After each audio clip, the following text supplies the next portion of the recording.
over here, it's what's called the railroad.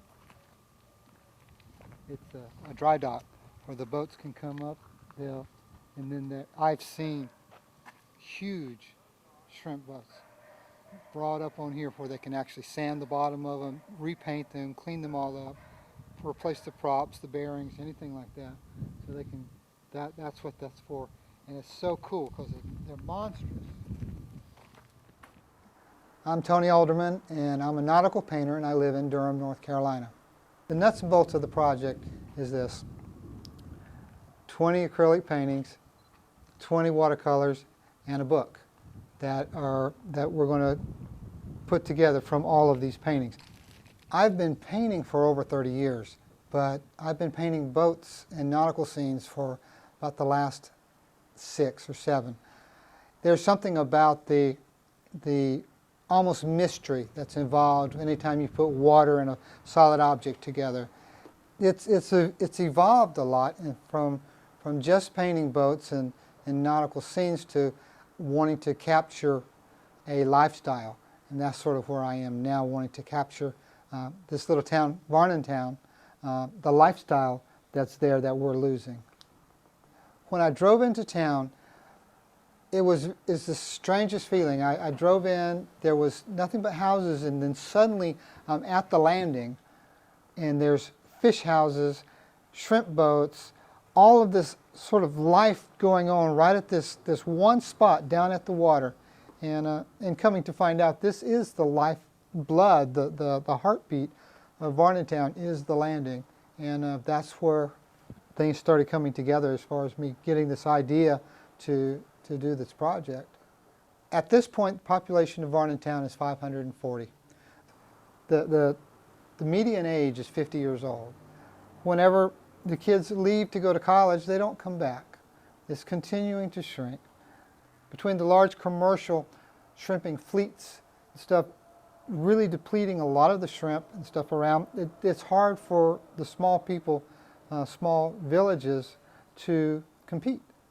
So I want to save it. I want it to be able to be, at least the memory of it to be able to be passed down to future generations.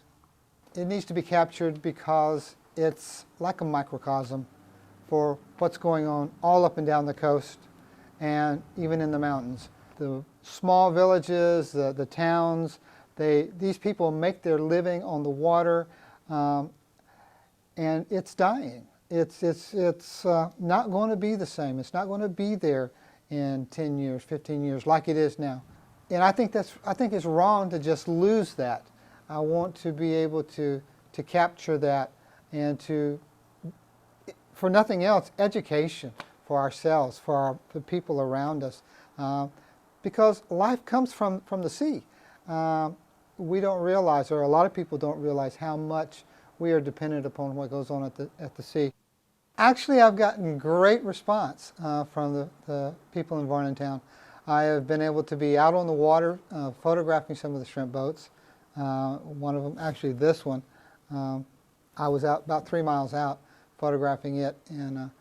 But no, the response is really great. They're wanting to save their memories, as it were, as much as anybody else. And so they've been really helpful. I mean, I've talked to tons of people. I've got some great stories. And in the book, we want to hopefully be able to put anecdotal things with the paintings, so stories about Varnamtown and the people of Varnamtown and things like that too.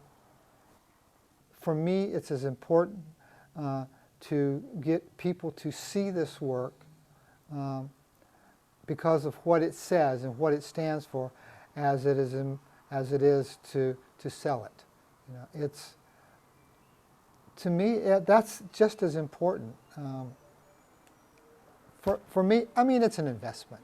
It's an investment on my part to put this together and to do these paintings, because I think it's worth it for my grandchildren, who now know, my grandchildren know where Varnamtown is and what it is. It's important for them to know it, and it's important for people outside of the coast of North Carolina to know it. The project is a 501c3 tax-deductible project. It's sponsored by the New York Foundation of the Arts. When the project is finished, the first thing is that we're going to take it on a statewide tour, showing it all across North Carolina, so that we can get more people understanding what's going on at the coast. Then a portion of the proceeds from any of the sales is going to go to the Brunswick County Historical Society, as well as the town of Varnamtown. And we'll do the first show in Varnamtown itself too, with all the paintings. It reaches beyond the coast and on into our lives outside of this area, to be able to, I don't know, save a memory. I know you can probably tell that I'm really, I'm awkward being on camera. And this is not my medium. This is not what I like to do. And now we can talk one-on-one, but this is hard for me. I'm a painter, not a video or whatever. Anyway, but listen, I am so passionate about this project. I think it's something that goes beyond just the towns at the coast.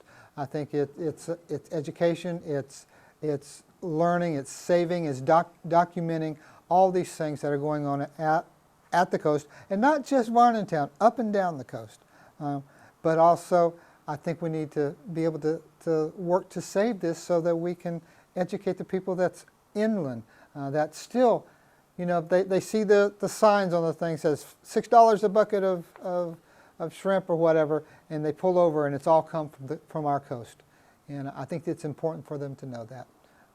Now, this project, I believe in it so much, and it's something I think is worth doing, and that's why I'm asking for donations. Help us get it finished, to complete it, so that we can go on with the next part of it. Thanks.